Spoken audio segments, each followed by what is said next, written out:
Okay, it's time I did another Railjack video, so this one's going to be a pretty simple concept. We're just going to quickly reprise ourselves of how the Katherine Gazza is going and what I've done for her, basically how I've built her, how I'm using her these days, and then we're going to do an entire mission where I basically don't leave the cockpit area, if that makes any sense. So it's a bit of a challenge mission. Hopefully it doesn't screw up. So here we have the Katherine Gazza sitting in the dock. Let's have a look at what we are using. As per usual, we're using the Z-Key Shield Array, the Vidar Engines Mark III, the Vidar Reactor Mark III, which by the way is a plus 100 avionics capacity Vidar reactor, so that's really, really powerful. For the weapons, we're continuing to use 11 Carcinox Mark III, a Vidar Carcinox Mark III, Tycho Seeker Mark III, because that seems to be really, really powerful. Now, in terms of our avionics, here is the avionics grid that we are using. It's a 11 conic nozzle, which is the strongest version of it. We have a Z-Key Ion Burn, which is the second strongest, I believe. We have a 11 Polar Coil, probably the weakest.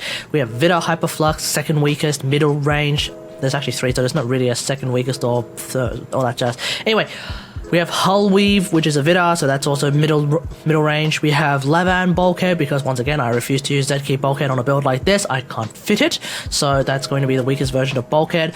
Now, we're using something called Revo Reducer. If you remember back to a video that I did, I think like 2 weeks ago, I talked about using Revo Reducer with the level 10 engineering intrinsic called Anastasis, so that's really, really effective. Otherwise, we're also using Levan Warhead, because it's really effective and really efficient, and we're also using Z-Key Forward Artillery, the strongest of the forward artilleries. Now, in terms of tacticals, we're of course using Fire Suppression, Void Cloak, and Intruder Stasis. I prefer these three, but actually, you know what we're going to do? We're going to put on Flow Burn, and hopefully I'm going to remember to use it a little bit more than once. Now, in terms of our battle avionics, now there have been some talk about different battle avionic compositions. For example, instead of doing this kind of battle avionic composition, we could potentially go for a Munitions Vortex into Tether into Fiery Phoenix. I'm not 100% sure about this particular battle avionic composition, but you know what? Let's give it a go. Now, one thing that I definitely need to note is when it comes to the engine speed calculation was actually a bit wrong in the UI. So before it said something like 751 meters a second, that actually was never true to begin with. The ship now goes a whopping 133 meters a second, which is still pretty damn fast. I can't remember the math off the top of my head, but we still go upwards of many, many kilometers per minute? Question mark? I don't know. Either way, this is really damn good. So fantastic. Good for the way I play her. In terms of my intrinsics, just to remind everyone, I have 10, 8, 8, 10. So that's level 10 tactical and level 10 engineering. Really, really powerful. It's basically why I should be able to not really worry about jumping out of the pilot seat or the cockpit area, outside of maybe getting like one extra dome charge to destroy the final cruise ship, because in the Veil there are 6 cruise ships that you need to destroy before you can complete the entire mission, so I'm going to need at least one more dome charge in order to do that.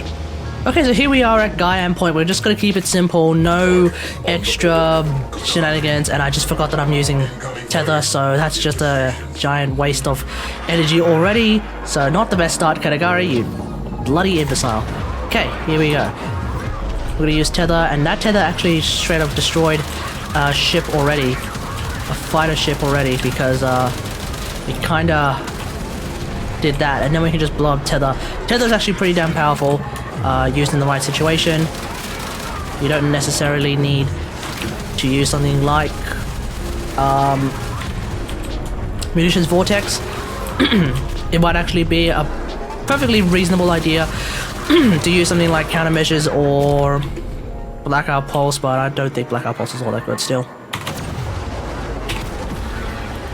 We're gonna activate this.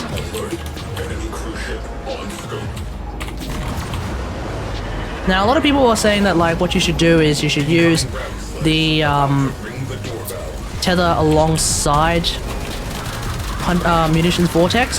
Maybe for something like Scarlet Spear when you're going up against particularly higher level enemies, but against these guys, I don't think that's all that necessary.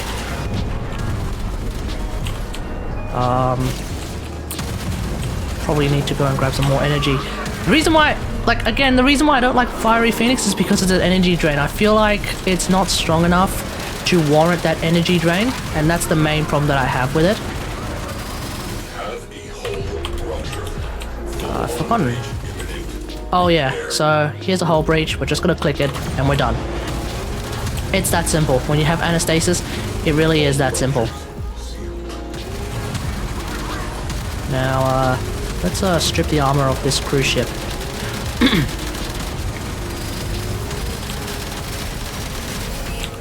Despite DE seemingly nerfing, sort of fixing the, I guess the, what is it, the damage calculation when you shoot the engines with a space laser, it's probably still the best way for you to deal with cruise ships in one foul swoop using the good old-fashioned space laser. That's just my opinion. Other people still prefer to board them, and definitely during Scarlet Spear at the very high end, when we were talking about like level 100 cruise ships, I didn't bother with the space laser at all, to the point where I didn't even bother using the space laser avionic, the forward artillery avionic. Okay, for this many enemies, we actually might drop a thing. We might drop a munitions vortex. Alright, let's see if we can bait it in, and boom! There we go. Nice.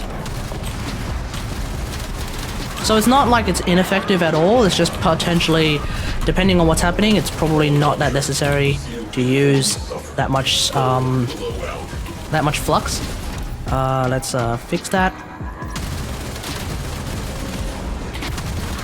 So I'm going to activate Fiery Phoenix for that 30% damage reduction. Despite my distaste for this particular battle avionic, the damage reduction at least is nice. The speed, I think, is really what needs to get buffed.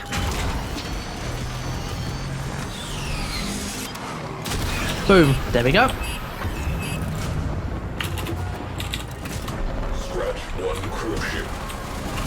Also, like I said, get rid of the damage component of Fiery Phoenix. It's completely useless.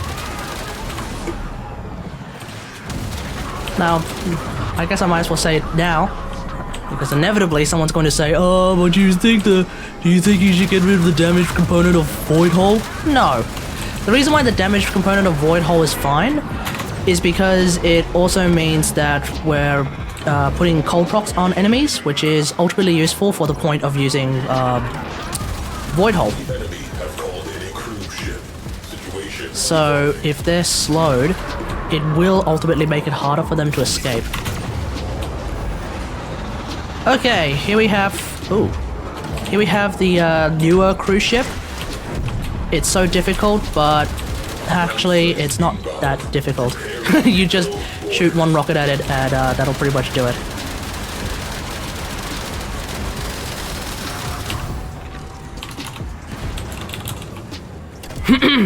Let's blow it up.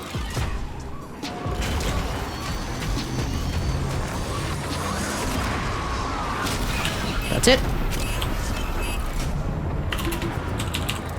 Even though my forward artillery can probably kill the cruise ship anyway, without having to aim for its engines, probably still want to aim for its engines, just to be sure, you know?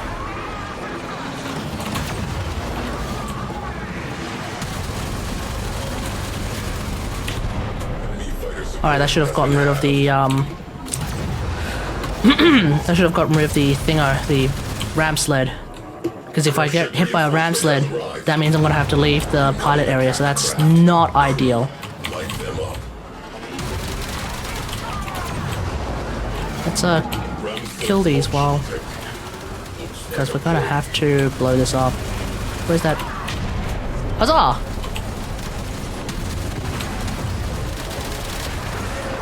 Alrighty, let's see.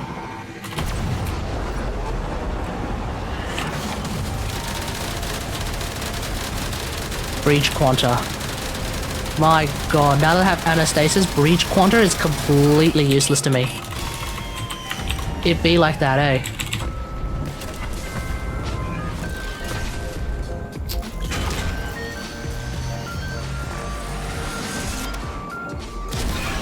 Random ionic proc on the cruise ship is very random.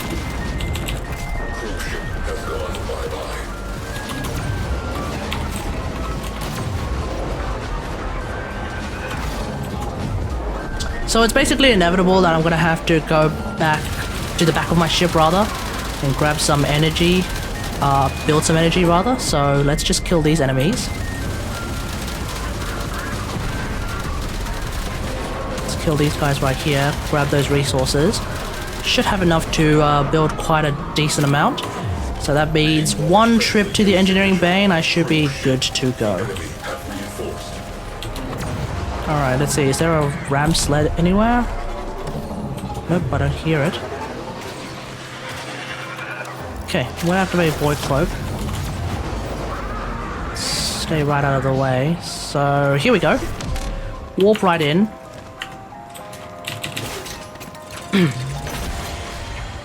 Orbs is lagging, that's hilarious.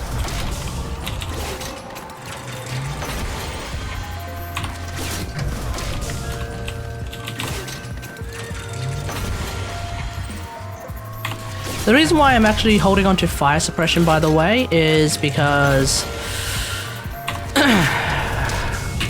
clicking on a bunch of fire and, you know, that kind of stuff is going to get very annoying very quickly. So I'd rather have fire suppression there. It's just a once-off, just like solve everything kind of thing. It is very useful. Don't let anyone tell you otherwise. A lot of other people seem to prefer Battleforge. Maybe it's personal preference, ultimately. Oh man, that one didn't get tethered.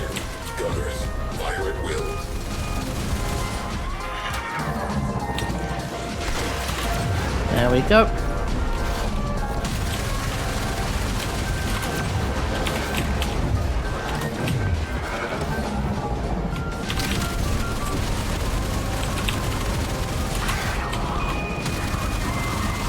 That moment when people say that, when people call munitions vortex a friggin' defensive avionic, that's hilarious. There's nothing defensive about this avionic at all. Its entire purpose is to do that. So really, calling it a defensive avionic is very misleading. Okay. Let's drag these boys over here. Whereas Tether, again, to be defined as an offensive avionic, I mean, yeah, it does damage, which is great, but you cannot say, unironically, that Tether is less of a defensive avionic than munitions vortex. Hopefully there's no ram sleds.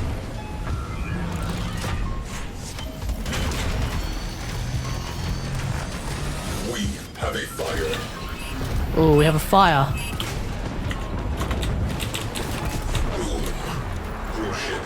So I'll fix that. Sealant applied. Hull integrity stabilized.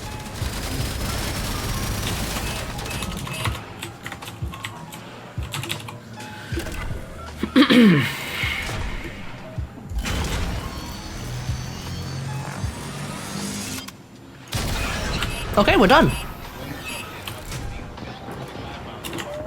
Cruise ship reactor has detonated. The enemy is no longer a viable threat. Sound. Resolving mission brief. Nav ready for new fires extinguished.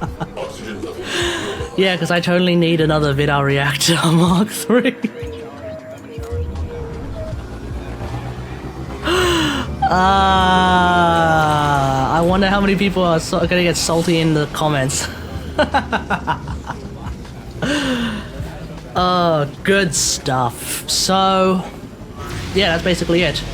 In summary, it's easy being me in Railjack. When you have a ship this good, and when you have intrinsics that highly leveled, that you got legitimately, Railjack is actually not particularly difficult. And when Commander comes out, when the Commander intrinsics show up, I think things are just gonna get easier but more interesting. So hopefully there's more development into Railjack. I was talking with a friend about potentially having these gigantic cannons. That's really what he wants in Railjack, is to be able to have giant cannons on the side of the ship that you can like sort of line up your ship and then fire cannons like it's Pirates of the Caribbean or apparently Mass Effect, I don't know. But, you know, if we talk more about that, maybe one day we'll get that. We'll see. Anyway, let me know what you think about all of this in the comments below. If you have any questions about Railjack, feel free to hit me up because I know about Railjack. And yeah, I hope you guys enjoyed this. If you liked this video, hit that like button, subscribe for more WarFrame content, and until next time, I'll see you guys later. Thanks for watching. Bye.